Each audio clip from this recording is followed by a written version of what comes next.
Crônicas do Amanhecer. Por Feijão Centro Espírita Allan Kardec de Balneário Gaivota, 3 de agosto de 2019. A violência no deserto. Gaudêncio Torquato, jornalista, é professor titular da USP e expõe dados que são irrefutáveis. Somos um dos países mais violentos do mundo. Até mais que o Haiti. O Brasil ocupa a 103 posição no ranking global da paz. Nossa taxa de homicídio é 30 vezes maior que a da Europa. Mais de 500 mil de pessoas foram assassinadas na última década. São cerca de 52 mil assassinatos por ano, quase 25 mortes em cada 100 mil, a 12ª maior taxa de homicídios do mundo. Imaginar que teremos mais segurança com uma população armada é ignorar a realidade brasileira. Ter armas em casa, sob o argumento de que a família se sentirá mais protegida, é um grande engano. Em 10 anos, houve um aumento de aproximadamente 30% no número de homicídios de mulheres por arma de fogo em ambiente doméstico. Nosso povo não é treinado para usar arma de fogo e não temos uma índole tão pacífica como se costuma pregoar. É falso. Pipoco de um lado e outro resultará em mortandade. Os sinais não são animadores. Educação voltada para a segurança não faz parte de nossa cultura. Apelar para o revide, como sugerem os defensores da liberação do porte e da posse de armas, é marcar encontro com a violência. Vejam o que o ex-presidente Barack Obama disse, semana passada, em São Paulo, sobre o uso de armas nos Estados Unidos. As leis sobre armas nos Estados Unidos não fazem muito sentido. Os atentados nas escolas se sucedem com o assassinato de muitos estudantes. A maneira de ser do nosso presidente da República, com sua formação militar que se mostra até na estética belicista, incentiva a agressividade. Muita gente se inclina a ter uma reação contra o ataque de agressores. Bolsonaro exibe um jeito belicoso como estivesse na arena de guerra, combatendo inimigos, gritando palavras de ordem a exércitos de simpatizantes. Seu perfil de guerreiro desperta junto a segmentos radicais os mecanismos da projeção e da identificação, tão estudados pela psicologia. Ou seja, muitos querem imitá-lo. O fato é que exerce forte influência sobre o pensamento e o comportamento social, abrindo a pauta do debate público, como acaba de mostrar pesquisa recente do Projeto de Opinião Pública da América Latina, feito em colaboração com a Fundação Getúlio Vargas. Em outras palavras, o presidente é um agente de polarização, de enfrentamento, de conflito. Não se espere dele um estilo Gandhi inspirado no pacifismo. Ao contrário, sua figura tende a expandir a tensão entre alas, apoiadores e adversários. Para complicar, os brasileiros, segundo a pesquisa Barômetros das Américas, já não estão muito satisfeitos com sua democracia. Cerca de 35% se dizem favoráveis a um golpe militar ante a expansão da corrupção. 38%, pasmem, concordam com o fechamento do Supremo Tribunal Federal, enquanto 22% acham justificável fechar o Congresso Nacional. São índices assombrosos. A insegurança se dissemina no bojo social. A violência se espraia, a ponto de já se ouvir com naturalidade assertiva: bandido bom é bandido morto. Sob essa abordagem, o que estamos prenunciando é o aumento de covas nos cemitérios, na esteira do abrandamento dos códigos de trânsito, na duplicação de pontos de 20 para 40 para perda da CNH, na extinção de multas no caso das cadeirinhas para crianças nos automóveis, no fim dos radares e lombadas nas estradas, etc. uma legislação permissiva, ao lado da criação de arsenais caseiros, aumentará o índice de acidentes-incidentes.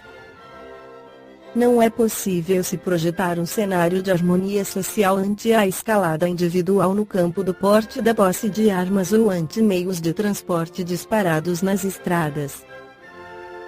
É triste constatar que parcela ponderável da sociedade aplaude com entusiasmo a barbárie, esquecendo que ela nos trará menos segurança. O dado revela o espírito de parcela da população, 43%, afirmam a convicção se eu pudesse teria uma arma de fogo para proteção. Na desolação da paisagem, não há oásis à vista. Só um gigantesco deserto de areia e borrasca. O oásis só aparecerá quando o país abrigar um povo bem educado. Mas os ventos que batem nos vãos da educação, pelo menos por hora, não refrescam o ambiente. É triste ver um ministro da educação que mais se comporta como um fechador de salas de aula e não como um educador abrindo braços aos novos tempos. O panorama é desolador. Realmente Gaudêncio Torquato tem razão em questionar sobre a violência. Quais são as causas de tanta violência? Afastamento de Deus, falta de religião, separação da ciência e religião, filosofia materialista, educação equivocada materialista ou declínio da educação. Podemos dizer que tudo isso colabora para aumentar a violência, mas, resumindo, diríamos que o problema maior é a falta de espiritualização do homem. O resto, miséria, crueldade, egoísmo, injustiças, leis imperfeitas, fanatismo, desagregação familiar, ódios, corrupção e tudo mais não passam de efeitos, mediatos ou imediatos. Como somos ainda egoístas e orgulhosos, vamos ignorando o código de conduta deixado por Jesus, em seu Evangelho, esquecendo que somos espíritos imortais e que viemos de Deus, destinados à perfeição e felicidade, que viemos de outra dimensão e de outras existências pretéritas e que estamos aqui para promover o nosso reajuste dos equívocos cometidos no passado e buscar nosso desenvolvimento espiritual, e que vamos prosseguir nos diversos ciclos reencarnatórios, pelo aprendizado constante, sofrendo enquanto não aprendemos a amar. Até chegarmos ao estágio de espíritos puros e dedicados unicamente ao trabalho do amor e da paz. Em O Livro dos Espíritos, questão 756, Allan Kardec pergunta aos espíritos superiores se a sociedade dos homens de bem se verá algum dia expurgada dos seres malfazejos. Os espíritos responderam que a humanidade progride. Esses homens, em quem o instinto do mal domina e que se acham deslocados entre pessoas de bem, desaparecerão gradualmente, como o mau grão se separa do bom, quando esteja irado. Mas, desaparecerão para renascer sob outros invólucros. N.P. Evangelho segundo o Espiritismo. Espírito Elizabeth de França no capítulo 11 nos diz: a verdadeira caridade é um dos mais sublimes ensinamentos de Deus para o mundo. Entre os verdadeiros discípulos da sua doutrina deve reinar perfeita fraternidade. Devem amar os infelizes, os criminosos, como criaturas de Deus, para as quais, desde que se arrependam, serão concedidos o perdão e a misericórdia, como para vós mesmos, pelas faltas que cometeis contra a sua lei. Pensai que sois mais repreensíveis, mais culpados que aqueles aos quais recusais o perdão e a comiseração, porque eles quase sempre não conhecem a Deus, como o conheceis, lhes será pedido menos do que a vós. Não julgueis, não julgueis, meus queridos amigos, porque o juízo com que julgardes vos será aplicado ainda mais severamente, e tendes necessidade de indulgência para os pecados que cometeis sem cessar. Não sabeis que há muitas ações que são crimes aos olhos do Deus de pureza, mas que o mundo não considera sequer como faltas leves. A verdadeira caridade não consiste apenas na esmola que dás, nem mesmo nas palavras de consolação com que as acompanhais. Não é isso apenas que Deus exige de vós. A caridade sublime, ensinada por Jesus, consiste também na benevolência constante, e em todas as coisas, para com o vosso próximo. Podeis também praticar esta sublime virtude para muitas criaturas que não necessitam de esmolas, e que palavras de amor, de consolação e de encorajamento conduzirão ao Senhor. Aproximam-se os tempos, ainda uma vez vos digo, em que a grande fraternidade reinará sobre o globo. Será a lei de Cristo a que regerá os homens, somente ela será freio e esperança, e conduzirá as almas às moradas dos bem-aventurados. Amai-vos, pois, como os filhos de um mesmo Pai, não façais diferenças entre vós e os infelizes, porque Deus deseja que todos sejam iguais, não desprezeis a ninguém.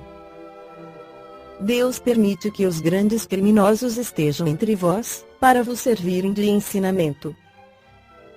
Brevemente, quando os homens forem levados à prática das verdadeiras leis de Deus, esses ensinamentos não serão mais necessários, e todos os espíritos impuros serão dispersados pelos mundos inferiores, de acordo com as suas tendências. Deveis a esses de que vos falo socorro de vossas preces, eis a verdadeira caridade.